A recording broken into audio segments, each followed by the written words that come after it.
Mirëmbrëma të gjithëve, mirë se erdhët në A2 debat. Opozita bëri publike javën që shkoi detyrat caktuar qeverisë tranzitore. Kjo qeveri sipas tyre do të garantojë zgjedhje të lira dhe të ndershme. Kemi të bëjmë në shumicë me detyrat teknike, të cilat i shërbejnë kauzës kryesore të opozitës, që janë zgjedhjet e lira dhe të ndershme. Për 10 pikat e platformës opozitare do të flasim sot me Dhurata Çupin nga Partia Demokratike dhe Enton Abilekaj, gazetar analist Dosja.al. Por a mund të arrihet kryerja e zgjedhjeve të lira me sanksione më të forta penale për ata që trafikojnë votën? A është shitblerja e votës një mentalitet i rrënjosur thellë në shoqërinë shqiptare? Do të ketë kohë dhe pushtet qeveria tranzitore që të kryejë një sër detyrash të cilat vërtet do të garantonin një proces të drejtë e të pakontestueshëm? Mirëmbrëma, mirë se erdhët në A2 debat. Mirëmbrëma, mirë se gjetëm. Enton, nuk e di, besoj ke parë 10 pikat, 10 detyrat, unë doja që t'i merrnim një nga një të 10-at. Kemi një analizë të tyre. E para është goditje me tolerancë zero strukturave politike dhe kriminale të përfshira në shitblerjen e votës, intimidimin e votuesve dhe manipulimin e zgjedhjeve. Si do të ndodhë kjo? Dhurata. Por, s'pari do të themi si erdhëm deri këtu. Sigurisht ai aksioni opozitar të paktën në muajt e fundit iniciuar nga Partia Demokratike, finalizonte me platformën për zgjedhje të lira dhe të ndershme. Në një vend demokratik, nëse s'ka zgjedhje të lira dhe të ndershme, nëse nuk numërohet vullneti i popullit ashtu siç qitet në kuti, praktikisht nuk ka demokraci. Ajo çfarë ne na detyron dhe bën imediate këtë pjesën e sigurisht edhe platformën e parashtruar nga Partia Demokratike, ishte edhe një historik, po ta shikojmë, që nga viti ka patur problematika me zgjedhje dhe në vitin 2000, 2005 dhe në 2009, por mbas një vullneti politik është arritur dhe nuk ka pasur kontestime në vitin 2000, 2005, 2009, dhe ajo çfarë edhe raportit të ndërkombëtarëve OSB ODIR ka konstatuar mbas vitit 2013, 2015, 2016, 2017, në të gjitha gjatë gjithë kësaj periudhe ka pasur problematika në zgjedhje qoftë lokale, qoftë përgjithshme. Problematikat kryesisht kanë ardhur në shitblerjen e votës. Raportin e kam thënë dhe në studion tuaj edhe herë tjetër. Mos harrojmë raportin e OSB ODIR-it ku është e shkruar mbi bardhë që 20 me disa bishta mbrapa të themi, është 20% të themi e votave është e kompromentuar, e shitur, e blerë, e deformuar. Dhe kjo solli atë që çfarë ne pak ditë përpara, në fakt edhe me median edhe në konsultim me shumë faktor, i dham opinionit publik një platformë të detajuar teknike, dhe sigurisht kjo është e shoqëruar dhe me vullnetin politik, sepse nëse s'ka vullnet politik dhe nëse arrihet një besueshmëri e palëve për të krijuar të qeveri tranzitore, sigurisht ne nuk kemi arritur asgjë. Vullneti politik do ta zgjidhë duke shpresuar që vullneti politik të jetë në tavolinë, duke shpresuar që të kthehet edhe një lloj besimi, dhe sigurisht kushti kryesor i opozitës shqiptare, pak të kryeministrit, i cili nuk të jep asnjë besim dhe nuk të jep asnjë shpresë për zgjedhje të lira dhe të ndershme. Do të zgjidhet me vullnet politik, thot zonja Çupi. Mund të zgjidhet kjo? Ju i morët pikat me radhë, në fakt, po gjithë platforma bazohet në këtë vullnetin politik. Nëse do të ishte për vullnetin politik, mjafton vetëm një pikë, që palët angazhohen për zgjedhje të lira dhe të ndershme, sepse dihet problemet e zgjedhjeve janë tashmë të konstatuara. Në fakt ne edhe kodin penal e kemi dhe nuk është se na mungojnë ligjet, po. Na mungojnë ligjet, nuk na mungojnë ligjet, nuk na mungojnë dënimet që për të rënda për ata që shkelin, që dhunojnë në procesin zgjedhor, por mungon vullneti politik. Kjo është e qartë. Ka pasur raste kur njerëz janë dënuar për shkelje të procesit zgjedhor dhe dënimet kanë qenë minimale. Ktu nuk është problemi tek vullneti politik, nuk rregullohet dot, është shumë e vështirë për të bërë. E para është që asnjëra nga palët, nëse shohim historinë e zgjedhjeve, se Dhurata tha që nuk janë kontestuar. Zgjedhjet janë kontestuar sa herë partia në pushtet ka fituar. Domethënë janë kontestuar në 2001-shin, janë kontestuar në 2009-ën, janë kontestuar edhe në 2017-ën. Të tre rastet kur partia në pushtet ka fituar zgjedhjet. Pra është kultura e mospranimit të rezultatit kur nuk ka rotacion pushteti. Është pranuar rezultati vetëm kur ka rotacion pushteti. Pas mandatit të dytë. Edhe vetëm partia në pranuar pushtet kur ka 2005-ën, është pranuar, do themi, edhe në 2013. Sigurisht, në 97-ën u pranua pavarësisht shkeljes, pavarësisht kushteve të vështira që ishin për zgjedhje, por ato ishin kushte që diheshin paraprakisht.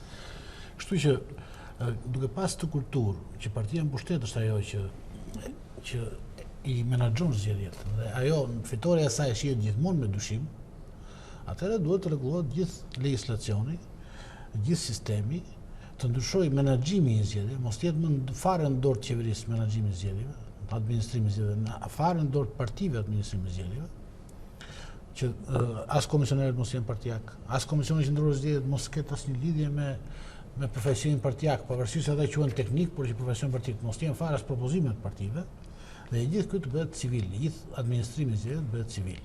Kjo është një nga parakushtet. Atëherë, po policia, do thoni, kundryn, po kalimi parave të pistat, të gjitha këto mund të realizohen nëpërmjet propozimeve për një qeveri teknike, por jo në këtë mënyrë se si e ka paraqitur Partia Demokratike, mendoj unë. Ku gabon Partia Demokratike? Mendoj, afati i qeverisë duhet të jetë një afat shumë i gjatë. E para. E dyta është vërtet aty kemi një qeveri tranzitore. Nuk ka pse ajo qeveri të bëhet të përfaqësoj në asnjë nga vullnetet politike të Partisë Socialiste apo Partisë Demokratike. Dhe gjithashtu duhet të ketë një konsensus nga Partia Socialiste që të bëhet ajo qeveri. Të ketë një plan jo për të rrëzuar Edi Ramën. Se ne nuk, nëse po diskutojmë të rrëzojmë Edi Ramën dhe të vinë pushtet dikush tjetër, atëherë do të kemi një përsëritje të së njëjtës situatë. Këtu s'është problem, këtu është problemi që të bëjmë një qeveri, të ofrojmë mundësi këtij vendi që të zgjidhë çështjen thelbësore të demokracisë që nuk ka zgjedhur akoma, që janë zgjedhje. Dhe kjo bëhet me një qeveri teknike mund të jetë, tranzitore, për një afat gjatë, e cila të rregullojë të gjitha problemet që nuk shkojnë me procesin zgjedhor, sigurisht edhe kodin zgjedhor, edhe sistemin zgjedhor po deshët. Të marrë gjithë kohën e mjaftueshme, të largojë procesin nga partitë, të largojë monopolin e partive në procesin zgjedhor, të krijojë hapësirat që të futen dhe forca të reja në lojë, sepse njerëzit e pakënaqur kërkojnë dhe një zgjidhje të re, nuk shohin vetëm në zgjidhjet mes tyre partive. Pra, të krijojmë një proces të barabartë për të gjithë, jo vetëm për opozitën e sotme, për Partinë Demokratike, LSI dhe LADA. Një proces të barabartë edhe për Partinë Zgjidhja, edhe për Partinë për Libra, për Nisma, që janë këto partitë e reja të cilat kanë tentuar dy në zgjedhje, për të gjithë pra, dhe që vullneti i njerëzve të jetë i sigurt që do të pasqyrohet dhe njerëzit të thëriten më shumë në zgjedhje. Njerëzit sot nuk shkojnë në zgjedhje sepse nuk ka alternativa, alternativat nuk dalin sepse nuk kanë terren. Dhe gjithë lufta është një përplasje mes partive të establishmentit, mes kësaj klase politike, me njëra tjetrën për pushtet. Dhe ku përfundon pastaj? Përfundon në ndrim pushteti me të njëjtat probleme. Siç ka deri tani. Ne duhet bëjmë dakord, besoj që PD-ja duhet të ofronte më shumë se kaq. Pra, ta mbyll me një fjali, më shumë se kaq, duhet të ofronte një proces i cili do të sillte zgjedhje të reja me kushtet optimale, jo vetëm ndrim kushtet për të ndruar pushtetin me Partinë Socialiste. Ajo çfarë sot është në fakt, unë nuk jam dakord me zotin Abilekaj lidhur me atë çfarë deklarojnë që ne po e bëjmë, po ofrojmë 10 pika dhe thjesht po ofrojmë 10 pika teknike për të ardhur në pushtet. Unë besoj se kemi qenë edhe objektiv, por edhe transparent, por edhe sinqert në opinionin publik, por ne kemi transmetuar në mënyrë të vazhdueshme që ne nuk po e bëjmë gjithë këtë për të ardhur në pushtet. Unë thash, kështu si e keni sjell ju, duket sikur kjo është bërë vetëm sa për ndruar pushtetin. Ne nuk kemi asnjë lloj intensioni, jo, ne duam të rregullojmë një herë së pari derisa të shkojmë në një sistem të pastër ashtu puritan europian, ne duhet garantojmë njerëzit që ajo votë që hidhet i numërohet atij qytetarit ashtu dhe i identifikohet ashtu siç e hedh qytetari. Pra ne duhet të mbjellim një herë kulturën në një vend demokratik të numërimit votës dhe mos abuzimit me votës.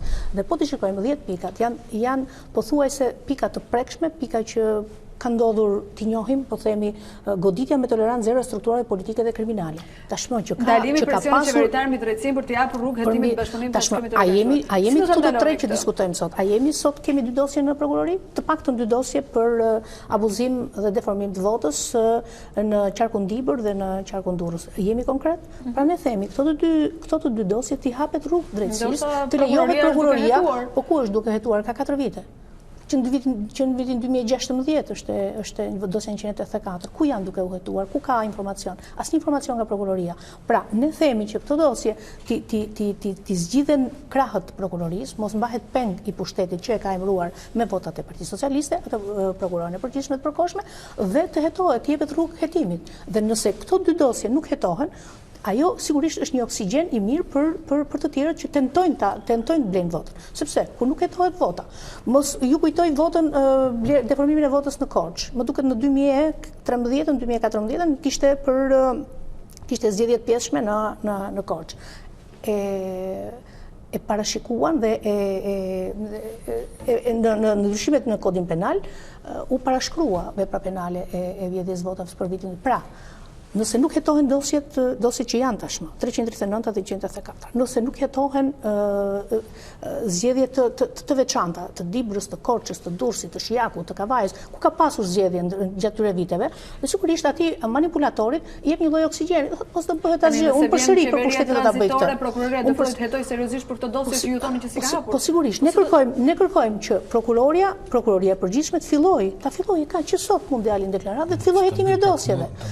Ne duam, domethënë nëse janë shumë konkrete, janë teorike dy dosjet, ne po themi, dosja 134 dhe dosja 339 të bëhen për publikun, të fillojë të hetohet. Po. Konstatimin e keni shumë saktë. Ne themi ministrat e brendshëm. Konstatimin që keni bërë personalisht nuk kam. Ministri i brendshëm thotë ka grupe kriminale, po grupet kriminale që janë marrë me zgjedhjet, a janë? Po sigurisht qëndron dhe kjo. Zgjidhja është problemi, zgjidhja si është? Mund të bëhet që me këtë prokurori përgjithshme të kemi hetim, ndërkohë që ka 3 vjet dosja 134 që në ushtetuar, ose 2 vjet dosja 339. Pra, mund të arrijë qeveria tranzitore. Janë konstatime që ka bërë Partia Demokratike vetë. Këta mbahen prokurorët dhe prokuroria, mbahen peng me vetimin, mbahen peng me autoritetin e këtij kryeministri. Zgjedhja e prokurores përgjithshme në 2017, apo në dhjetor. Na ka thënë që kjo prokurore e përgjithshme është e përkohshme, është një shërbëtore e Partisë Socialiste. Kjo nuk është e interesuar për të vënë drejtësi. Apo. E njëjta gjë është për Donika Prelën, që janë konstatimet të Partisë Demokratike këto. I kemi thënë me fakte. Tashmë është shkruar në bindje, nuk është mund thuash me konstatim, sepse janë dosje. Kam thënë është KLP-ja është e kontrolluar nga PS.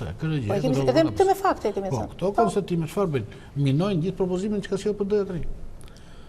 Këto konstatime të PD-s, sepse nëse themi që po iku Rama do bëhet hetim 39 Jo, nëse mendohet, thot PD-ja sot që po iku Rama do bën hetim për këto dosje që nuk janë hetuar. Kush do t'i bëj? Janë këta po të njëjtat në drejtësi.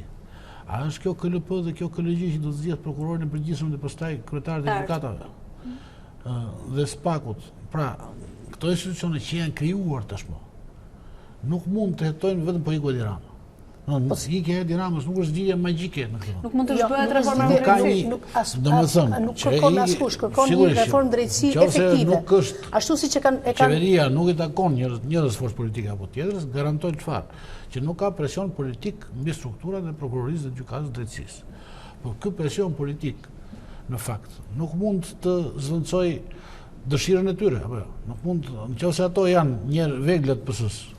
I ka vënë Edi Rama, ata do të shërbejnë Edi Ramës derisa të jenë aty. Ka një problem, që Edi Ramës i shërbejnë duke qenë se ai është kryeministër. Ai kontrollon vetingun, ai kontrollon antarët e KPK-s, antarët e Edi Ramës ata. Dakor, pra, në momentin që ikën ky kryeministër, trahtojnë Edi Ramën apo çfarë ndodh? Ne besojmë që duke ikur ky kryeministër me këtë autoritet të rrem ndaj gjithë strukturave, sepse ju ka premtuar, ata ka emëruar të gjithë enturazhin e Partisë Socialiste, është gjitha strukturat e drejtësisë. Dhe ne themi, ne kërkojmë qeveria teknike sigurisht do ta nëpërmjet një kontrolli do t'i bëj presion prokurorit përgjithshëm, do t'i thotë hapi dosjen, sepse sot prokurori përgjithshëm nuk e hap këtë dosje, sepse prokurori përgjithshëm sot është emëruar nga Partia Socialiste. Kjo është e palishme. Po si nuk absolutisht nuk është normale. Mund të bëjë një qeveri presion ndaj organeve drejtësisë, sepse po bëri të njëjtën gjë që po bën zoti Rama. Mos bëjmë ironi me njerëzit, sepse pushtetet ndara sot nuk ka. Sot legislativi, ekzekutivi dhe gjyqësori janë në një dorë. Sot shteti dhe pushteti janë në një dorë, dhe nuk mund të bëhet qeveria tranzitore. Po mirë, ne si opozitë çfarë na del? Ne kemi konstatuar, kemi denoncuar në mënyrë të vazhdueshme dhe sot sjellim zgjidhjen si mund të bëhet. Ne nuk mund marrim prokuror nga votat fqinje. Ne prokurorin e përgjithshëm këtu e kemi. Hajde të vendosim rregulla, hajde të vendosim rregulla të qarta, po sigurisht. Por nuk mund të ndryshojmë ngjyrën e presionit politik. Nga absolutisht kush po pretendon? Kush e ka pretenduar? Ne nuk e kemi pretenduar.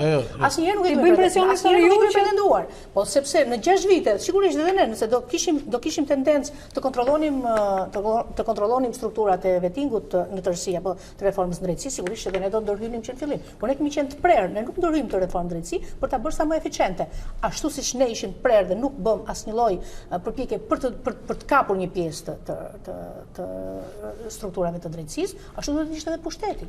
Ne sot jemi, dhe ajo çfarë ju thoni që është në një periudhë të gjatë kohore, ne sot jemi një krizë shtetërore totale. Ne jemi krizë morale, ne jemi krizë ekonomike, një krizë politike, pra një krizë tërësisht shtetërore dhe ne nuk mund të presim pafund. Ne mendojmë sipas një gjykimi të specialistëve në një qeveri tranzitore për një periudhë rreth 6 mujore, 7 mujore, sigurisht mund të arrihet gjithçka që ne kemi vendosur parimisht, sigurisht me njerëz me integritet, me njerëz nuk pretendojmë ashtu siç thot zotja Abilekaj me kandidaturat Partisë Demokratike, absolutisht njerëz me integritet.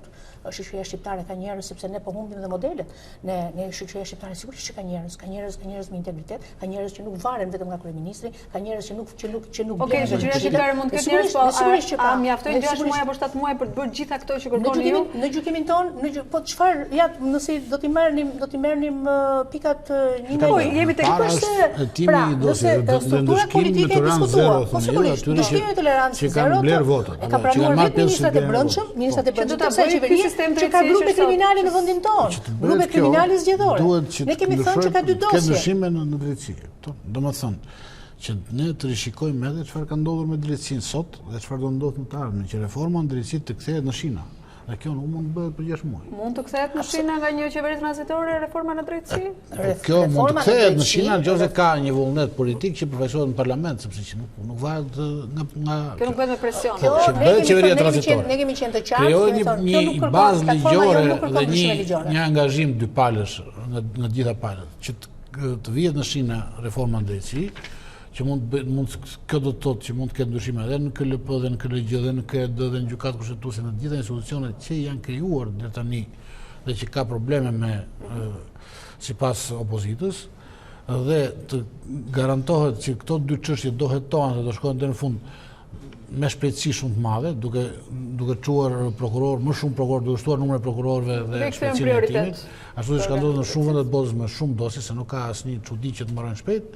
Pra, të gjitha këto, vetëm ky proces, procesi gjyqësor i dënimit të atyre, gjithë ky proces të kërkon më shumë se 6 muaj se 7 muaj, që të krijosh precedentin që ai që blen votat dënohet rënd, apo jo. Dhe pastaj përsëritja e blerjes votave përveç krimit të precedentit kërkon edhe një masë tjetër, sepse ky është një krim shumë i vështirë për të luftuar. Nuk është një krim që bëhet në qendrën e votimit, që mund të luftohet. Ky është një krim që bëhet në çdo shtëpi, nuk ka vend ngjarje, nuk ka vend krimi, dhe duhet menduar një strategji më e mirë. Kur çfarë strategji? Është qarkullimi i parave të pista. Këto angazhime që u bën në 2017, u bën me një marrëveshje, po kishte kohë, kishte një muaj. Partia Demokratike me zotin Rama bën një qeveri për të luftuar pikërisht këtë, morën Ministrinë e Financave, por nuk mund të kontrollohen këto as për 1 muaj dhe as për 6 muaj.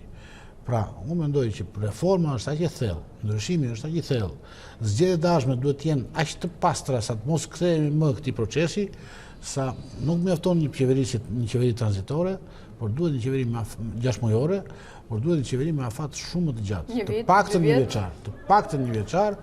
Mendoj që edhe si zgjedhjet të bëhen në 2021 kur është planifikuar, po të ketë një qeveri tranzitore në shtator, mund të ketë kohë, do të ketë kohë, besoj, që të ketë një zgjedhjet ashtu siç duhet të jenë, dhe të hyjmë të japim fund këtij sistemi të pas zgjedhje, të hyjmë në një sistem të ri demokratik, dhe pastaj që do të thotë demiriqenie, se pastaj fillon shtohet dekontrolli, sepse zgjedhjet janë një formë kontrolli e njerëzve ndaj qeverisjes.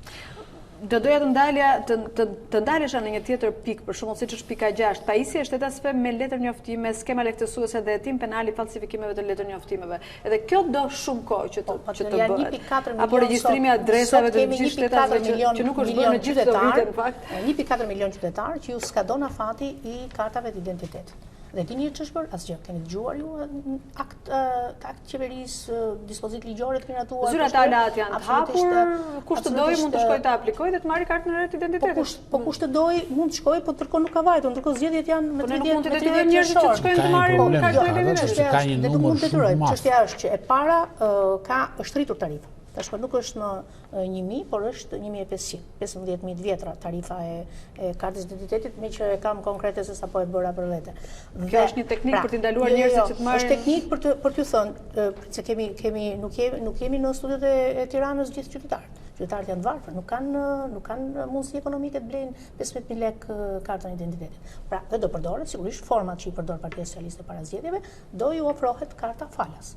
Ke një kategori tjetër që janë, dhe e njëjta kategori në fakt që ju ka mbaruar, ju ka përfunduar afati, dhe sikur juve, edhe sikur të miratohet që të shkohet me këto karta të përfunduar afati, përsëri ka momente abuzimi, sepse ne dim që kartat e identitetit janë tërhequr qytetarëve për të mos vajtur për të votuar. Dhe hajtë të ndajmë, është ai e ka dhënë kartën e identitetit apo i ka dalë jashtë afatit, pra i ka skaduar dhe nuk e përdor më, apo e ka bler këtë të re nga qytetarët. Pra ka problematika shumë, sepse është në një periudhë kohore të vështirë. Pra janë 1.400.000 qytetarë, cilët ju skadon kartë identitetit këtë vit, të cilët nuk kanë aftësi ta bëjnë, nuk kanë mundësi ekonomike ta blejnë. Është qëllim. Kjo ka ndodhur sepse kur u futa lati në Shqipëri, u bën aplikimet e para dhe u morën në mënyrë masive kartat e identitetit, dhe ato kartat tani kanë skaduar, janë ma fatë. Është një rastësi vjeçare që ndodh. Dhe është një problem, sigurisht është një problem. Dhe pikërisht se problemet janë kaq të thella dhe kaq të shumta, mendoj që afati duhet të jetë shumë i gjatë dhe koha nuk duhet nxitojë askush për të pasur zgjedhje të parakohshme. Janë çështje që janë të prekshme. Mendoj që të zgjedhjet mira, i kanë aprovuar të gjithë. Ne bëjmë zgjedhjet në kohë, po të jenë zgjedhjet mira, të bëhen me një qeveri që të jetë angazhuar pikërisht për këto gjëra. Do të shkojmë publicitet dhe do të kthehemi me pikat e tjera të platformës. Jemi kthyer në studio me debatin. Unë doja të ndalesha pak tek vota e emigrantëve, që është një nga pikat e platformës, dhe thotë hetim dhe ndëshkim me tolerancë zero i votimit fiktiv të emigrantëve. Çfarë ndodhur? Çfarë ka ndodhur? Janë rreth 1 milion emigrantë të regjistruar, cilët kanë drejt të vinë dhe të votojnë. Varianti më i pastër është ata vinë, votojnë dhe ikin. Dhe nuk kemi asgjë me këtë variant. Partitë politike ju paguajnë biletën e autobusave dhe? Ne kemi, sigurisht, në 2017 kanë ardhur patjetër nga Partia në pushtet me autobusa, janë larguar dhe ky është varianti përsëri është varianti, jo nuk ndodh me gjitha partitë, dhe mos do të thonë këtë tendenca që ka ndodhur dhe me ju, ndodh dhe me ju, nuk e pranoj dhe nuk e kam pranuar në asnjë studio, s'jam dakord. Nuk jam dakord me këtë, sepse nuk keni fakte në kohën tonë dhe në kohën e Partisë Demokratike, dhe ashtu opozitës, sepse ka patur me logjikën tuaj që është abuzuar kaq shumë në kohën e Partisë Demokratike, do kishte kaq shumë milionerë të themi që të merrnin autobusat me emigrantët dhe opozita, por opozita tashmë është e provuar që s'ka asnjë vot bler. Unë jam përfaqësoj qarkun tipër e para, s'kam bler asnjë vot, dhe për ironi të fatit, unë jam jashtë parlamentit dhe ata të tjerë që janë gjithë komprometuar me dosjen 184 janë sot në parlament. Duhet pranuar që në 2017 Partia Demokratike nuk bleu vota. Nuk mori pjesë në dielin time, nuk ka qenë asnjë në 2017. Po pastaj më para ka qenë një soi. Dhe çështja është se 2017 ishte masive, nuk krahasohet. Që masive blerja. Prandaj mbi 20% domethënë. Dhe kthehemi tek emigrantët. Ajo çfarë është sot shqetësuese është që 1 milion emigrantë sigurisht që nuk vinë të votojnë. Problemi është që sistemi TIMS që futen dhe dalin dhe identifikohet, po themi, dhe provohet hyrja apo dalja e emigrantit për të votuar, ka një problem, sepse sistemi TIMS abuzohet nga pushteti gjithmonë. Dhe faktet tregojnë që ai mund mos jetë fare, këtu mund të votojë vllai, nëna, babai apo antari i Partisë Socialiste të radhës, dhe ndërkohë emigranti është atje në qetësinë e tij. Pra, dhe kjo është një nga pikat tona të platformës për zgjedhjet lira të ndershme, sepse 1 milion emigrantë, sigurisht abuzimi dhe deformimi i votës së 1 milion emigrantëve, hyrjet, daljet apo abuzimi, qoftë edhe tendenca për të votuar siç kanë filluar ta proklamojnë që të votojnë në qendrat e ambasadave, në zyrat e ambasadave, sigurisht do jetë një as për pushtetin. Dhe kjo ka qenë një nga pikat tona për ta kontrolluar çështjen e votës së 1 milion emigrantëve. Enton, duket një përpjekje serioze kjo opozitës, apo është thjesht një platformë që duhet bërë, do të ketë rezultat? Unë mendoj që nuk ato të 10 pikat qëndrojnë, konstatimet që ka bërë, sidomos konstatimet që ka bërë opozita janë akoma më të sakta. Sepse janë konstatime që ka bërë dhe media më parë, nuk është se janë shpikur nga opozita, janë probleme të zgjedhjeve të cilat i ka vuajtur Shqipëria, dhe erdhi në pushtet Edi Ramën në 2013 me një nga premtimet që do të rregullonte çështjet e sistemit zgjedhor, apo jo, do rregullonte në Shqipëri do kishte më fund zgjedhje, se kishte vuajtur vetë. Në 2009 i vuajti vetë. Dhe çfarë ndryshoi asgjë? Apo jo, të njëjtat probleme janë sot bile më të thella. Sepse vërtet ka pasur blerje votash, siç e pretendojnë sot socialistët që ka pasur gjithmonë blerje votash, ka pasur vërtet. Por në 2017 blerja e votave ishte një program masiv elektoral. Nuk ishte një blerje siç ndodhte sporadike, siç ndodhte në periudhat kur ishte edhe Partia Demokratike në pushtet, që biznesmenët që ishin më pranë Partisë Demokratike blenin vota në favor të Partisë Demokratike që trinë në pushtet. Po sigurisht. Nuk është provuar zoti Abilekaj. Nuk është provuar, por më ato që dim ne. Që denoncojnë çdo ditë me këtë. Më mbaroj pak si ide. Domethënë kishte biznesmen, ashtu si edhe Partia Socialiste afronte biznesmen që edhe blinin vota. Dhe kishte një blerje të votash, siç e thoshte, siç ka qejf ta quajë zoti Wilton, proporcionale, dhe që nuk ndryshonte rezultatin. Por sigurisht do deformonte rënd rezultatin e zgjedhjeve, sepse gjithë votuesit e tjerë, ata elektorati gri po themi, ishte i papërfaqësuar. Sot çfarë ndodhi në 2017? Në 2017 ndodhi ishte një program i qartë i blerjes votës, i organizuar mirë, i drejtuar nga politikanë, siç tregon dosja 3391, i drejtuar nga eksponent Partisë Socialiste. Njerëzit blinin votat, numëroheshin sa bliheshin, garantoheshin, pastaj ktheheshin parat nëse nuk jepej vota etj. Pra ishte një organizim perfekt. Kemi fakte për këtë? Politik. 391 tregon fakte për këtë. Dosja 184 tregon fakte për këtë, janë fakte. Ma sa ka dalë në media në fakt? Përfaqësues politik, ma sa kanë dalë në media, ne kemi parë kryetarin e Bashkisë Durrësit Antar. Ka arritur të justifikohet kryetari i Bashkisë Durrësit. Kryetari i Bashkisë Durrësit Antar i kryesisë PS-s, që flet me përfaqësues të një grupimi ose po themi bande kriminale, të cilët i ofrojnë vota nga votues të ndryshëm. Ka përgjigje të cilat nuk kanë dalë. Ku flitet për shumë të caktuara për blerjen e tyre dhe u thonë që shiko se ata kanë bërë njëri, kanë marrë njëri kaq, tani që kanë bërë dytë të marrin gjysmat. Pra, tregon që është një organizim i mirëfillt dhe që nuk është bërë të parë. Që vazhdon në njëjta, se s'ka pas asnjë ndryshim në 10. Sepse nuk kemi marrë asnjë masë që mos ndodh prapë ky organizim. Parat, abuzimet, gjitha këto parat që hidhen, jo leje ndërtimi, abuzime me tendrat. Kemi një nga pikat e platformës. Të gjitha këto mund të hyjnë në zgjedhje. Tendrat, koncesionet, ndalimi prokurimeve, tendrave, koncesioneve. Vazhdojnë të jepet prokurime, vazhdojnë të jepen leje ndërtimi, vazhdojnë të jepet koncesione ndërkohë. Duke ndaluar koncesionet. Kjo nuk ndalohet vetëm duke ndaluar koncesionet. Kjo bëhet duke kontrolluar transaksionet bankare në rast parë dhe duke evidentuar elementet që mund të bëjnë transferime parash cash. Mënyra si bën etj. Etj. Mënyra ku hidhet të interesuarit që duhet të deklarojnë patjetër pasurinë dhe sigurisht që duhet të kontrollohet pastaj se mënyra se si shpërndahet paraja cash nëpër duart e njerëzve për të bërë votat. Tani, pra të gjitha këto gjëra që agent elektoral të Partisë Demokratike i din shumë mirë kur në çfarë ore në 12 natës shkon makina në shtëpitë e njerëzve, çon parat, sepse na kanë treguar dhe neve, i dimë parat, thesin e miellit, presionin nëse kanë patur në administratë pjesëtar të familjes që do ju largojnë apo marrjen me kontrata fiktive. Këto janë fenomene të cilat janë agravuar dhe tani në kulmin e agravimit. A mund të zgjidhet kjo me një qeveri 6 muajore? Vetëm e që më ndan ajo që mendoj unë me atë që ka propozuar Partia Demokratike, është që nuk zgjedhet me një qeveri 6 muajore. Ne gjatë shpalosjes së programit, e tha zoti Abilekaj, ne kemi dhënë të gjitha gjetjet, pra përse, pra kanë qenë disa përse ndodh kjo, dhe në fund kemi arritur një platformë me 10 pika për qeverisje tranzitore. Diskutimi është që ndoshta a është i shkurtur afati i qeverisë tranzitore. Çështja është, a duhet zgjidhur këto? A janë imediate të zgjidhen këto? A mund të ketë zgjedhje pa këto? Pra, unë mendoj dhe sigurisht si unë dhe shumë qytetarë. Ne biem dakord që duhet zgjidhur, po si? Ne biem dakord. Ne kemi thënë një opsion, ne kemi thënë qeveri tranzitore. Sigurisht pa kryeministri, se ta janë dhe kush do të ishte një kryeministër? I duhuri. Çdo kryeministër i pa... Nëse do të ishte një eksponent tjetër i pa Partisë mbajtur Socialiste? peng nga krimi, nga korrupsioni, nga vjedhjet, nga... Teknike, qeveri teknike, mund të jetë një intelektual i njohur. Person që nuk është partia. Intelektual i njohur, absolutisht, me integritet, i cili nuk ka interesa të caktuara politike. Pa fund intelektual dhe figurat besueshme.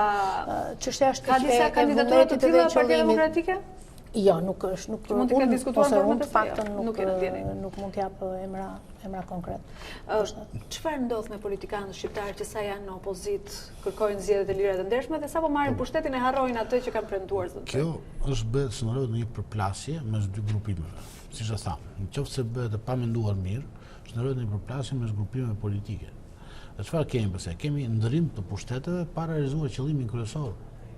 Ne kemi qenë këtu, gazetar përsëri, kur Edi Rama bënte grevurie në bulevard dhe ishim atje për ta mbështetur atë kauzë në të mirën e vendit, sigurisht, sepse një gazetar është i angazhuar gjithmonë. Një gazetar do të jetë gjithmonë nuk angazhohet në partit, sigurisht, por angazhohet me kauzat. Jo, nëse ka një qeveri të si ta themi, zviceriane. Po. Një qeveri pas 10 metë, gazetari mund ta vetë të mbështetës, por të përgjithësi qeveritë kanë të metra edhe në Zvicër, kështu që gazetari është në opozitë detyrimisht. Pra, edhe në 2010 ishim duke mbështetur këtë kauzë dhe 9 vjet më mbrapa ne jemi duke mbështetur të njëjtën kauzë. Pse nuk është zgjidhur? Sepse nuk ka pasur zgjidhje të kauzës, ka pasur vetëm ndrim pushteti dhe pasi vjen pushtet partia që e ka mbështetur atë kauzë. Harron praktikisht dhe intereson më shumë një terren i cili mos pasqyroj realisht vullnetin e njerëzve, sepse qeveria ka gjithmonë kosto elektorale, duke bërë reforma, duke pasur pakënaqur etj etj. Dhe nuk intereson qeverisë që vullneti i njerëzve të jetë të kaloj i pa deformuar të pasqyrohet në parlament. Kështu që Partia Socialiste, e cila erdhi me këtë premtim, e vuajti këtë për 4 vite me radhë, erdhi pushtet, pasi erdhi pushtet, nuk e zgjidhi, agravoi. Që mos përsëritet e njëjta gjë, duhet që Partia Demokratike të vijë pushtet me një platformë më të zgjeruar se kjo dhe me një afat më të madh, mendoj, më të gjatë, që të kemi më në fund zgjedhje dhe të mos përsëritet më kurrë këto probleme dhe të ecim në një rrugë demokratike, sepse edhe qeverisja bëhet më mirë ashtu, duke pasur frikën nga zgjedhjet. Shkëputje e lidhjes së policisë me krimin, goditje policëve të inkriminuar, angazhimi i policisë kundër krimit zgjedhor dhe garantimi i sigurisë në zgjedhje. Po, dhe kjo është një nga 10 pikat e platformës, sigurisht ta janë në bashkëveprim me njëra tjetrën gjitha pikat, sepse nuk mund të merren të shkëputura. Ne tashmë është e provuar që strukturat policisë kanë qenë involvuara jo vetëm në blerjen e votave, por direkt në shitblerjen dhe në deformimin e rezultatit zgjedhjeve, qoftë në vitin në vazhdimsi, mbas vitit 2013, kështu problematika është, njëjtat problematika ka patur. Mos harrojmë që kemi patur një ish-ministër të brendshëm i cili akuzohet një nga dosjet për miliona euro të vënë në dispozicion zgjedhjeve. Mos harrojmë që kemi përsëri një ish-ministër të brendshëm të përfolur për lidhjet e tij familjare në shkeljet ligjit. Pra kemi strukturat policisë, kemi grupe kriminale të mbështetura nga policia për gjithmonë në funksion të fitimit zgjedhjeve. Mos harrojmë deklaratën e kryeministrit në vitin 2017, cili bëri thirrje policisë dhe i tha që juve mbas orës 16 ju mund të merreni dhe të bëni fushat elektorale. Nuk ka rëndësi se kërkoi falje, sepse falja ishte mbas presionit, por çështja është që ato policët e morën urdhrin e parë, ushtruan të gjithë autoritetin e tyre dhe në porositë kryeministrit, arritëm në atë çfarë dhe zoti Abilekaj dhe gjithë e pranojnë që zgjedhjet e vitit 2017 kanë qenë një dështim jashtëzakonshëm i procesit për të pretenduar që mund të kishte zgjedhje me një tendencë të themi të pranueshme.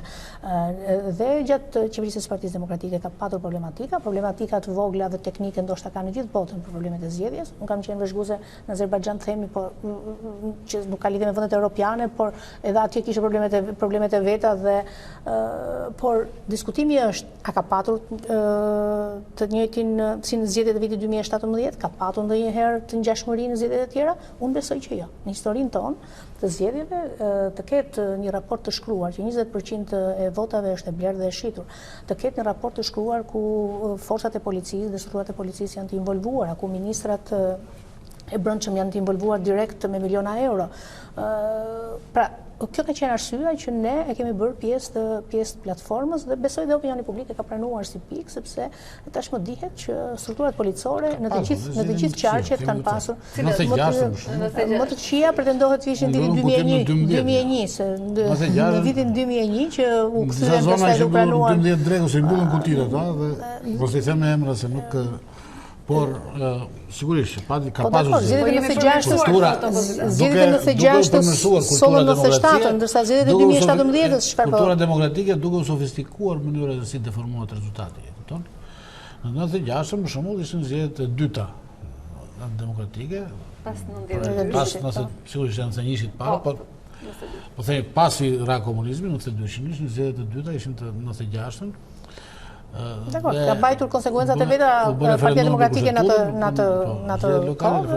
Dhe pati zona të largëta ku zgjedhjet u mbyllën në orën 12 drekës, kutit, u mbyllën kutit, nuk ka më votues, mirëpafshim, votat u bën. Pastaj u bën zgjedhjet e 97-s ku pati zona që nuk mund të shkonin disa. Zgjedhjet e 96-s provokuan zgjedhjet e 97-s. Ishin zgjedhjet më të këqija ndonjëherë. Jo, ti marrim me radhë. 2017 ishte një krim i heshtur i zgjedhjeve, mendoj. Deformim masiv i heshtur, i butë, asnjë diskutoi asgjë dhe gjërat. Jo, i perceptuar nga gjithë shqiptarët që u blenë në ushitën, ëh. Sigurisht. I heshtur. Nuk kuptoi, nuk pa asgjë, domethënë, çfarë ndodhi. Nuk pa një atmosferë shumë e qetë, shumë normale.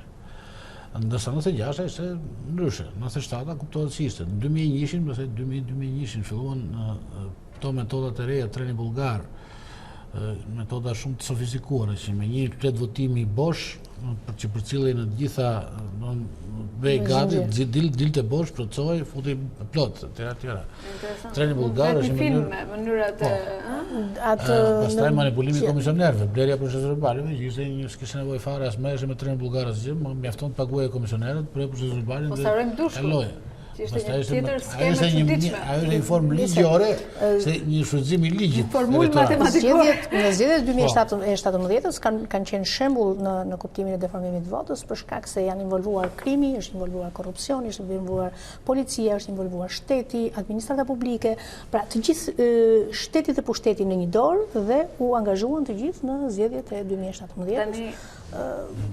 Kjo është ideja, më falë. Ideja është duke pas parasysh çka ka ndodhur nga 96 ai këtej, po them. Të gjitha problemet e zgjedhjeve, dhe gjitha ato që mund të dalin, ne na duhet një platformë që të jap përgjigje të gjitha këtyre problemeve. Mos ketë mundësi abuzimi për zgjedhjet. Dhe kjo shërim, na duhet një administratë zgjedhore e kualifikuar dhe e pashme. Dhe jo politike. Po pra, e pashme, jo partijake, kretë jo partijake, civile e gjitha, dhe e kualifikuar.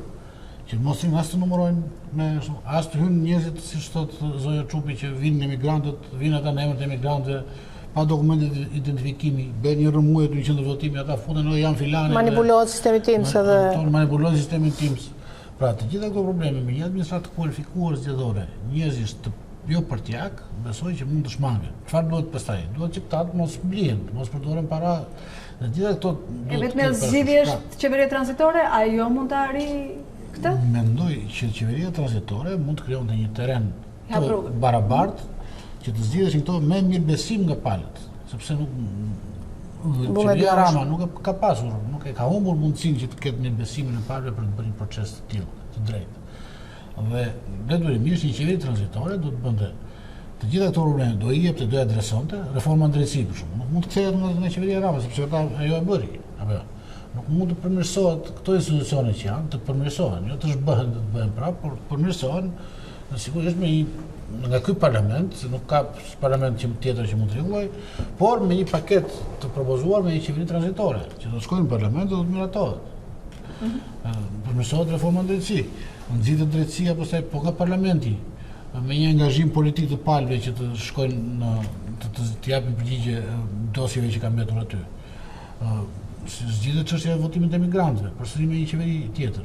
Zgjidhet çështja e shitblerjes votës nga kjo qeveri teknike, nga një qeveri e cila do të punojë sigurisht me një agent shumë të avancuar për zgjedhjet, por nuk do të lëmë mbrapa dhe problemet që do hasvendi për një periudhë, një vit e gjysmë apo deri në zgjedhje, një vit ose pothuajse 2 vjet. Kështu që Në qoftë se do të ishin të interesuar, Edi Ramës nuk ka asnjë, nuk besoj se ja do të Partia Demokratike të drejtën për të rikandiduar dhe për të fituar zgjedhjet. Mjafton që ajo të reflektojë vullnetin e pasur të njerëzve. Këtë ka kërkuar dhe Partia Demokratike do të shtunën sërish në shesh? Patjetër. 11 maj i famshëm, do të jetë ditëja finale? Është protesta e 11 si numër, të themi.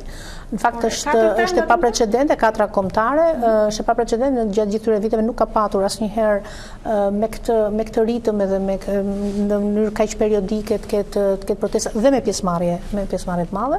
Kujtojmë që është protesta e kombëtare më e madhe që qenë datës 16 shkurt, më pas e 16 marsit e 13 prillit, që dhe më skeptikët nuk kanë mundur të thonë që nuk kishte pjesëmarrje. Pjesëmarrja e 13 prillit ishte jashtëzakonshme, ndoshta edhe pse ishte mbasdite, ku njerëzit kishin dhe më shumë mundësi, dhe e datës 11 maj, që unë dhe nga studia juaj i ftoj të gjithë qytetarët janë pjesë e protestës iniciuar nga majoranca, nga Opozita e bashkuar, dhe në fakt edhe majoranca, në fakt sipas sondazheve dhe majoranca sot është dhe majorancë sipas sondazheve, kështu që nuk është se bëra shumë gabim. Te tregojnë vetëm zgjedhjet. Protesta patjetër, vetëm zgjedhjet. Atë që Partia Demokratike ka thënë në mënyrë të vazhdueshme, ne nuk kërkojmë pushtet në tavolinë, ne kërkojmë pushtet me zgjedhje të lira, të ndershme, pa kryeministër Edi Ramën, i cili ka humbur besueshmërinë dhe mbas kaq minutave besoj e nxorëm dhe e konkluduam dhe këtë. Dhe me këtë qeverinë tranzitore që ne diskutuam gjatë kësaj periudhe, pretendojmë që në vendit të paktën të shpëtojë nga kjo krizë dhe thellë ku është futur. Do të gjeni një zgjidhje. Faleminderit që ishit në atë debat. Faleminderit edhe ju që na ndoqët, rikthehemi nesër në orën 18, miru takofshim.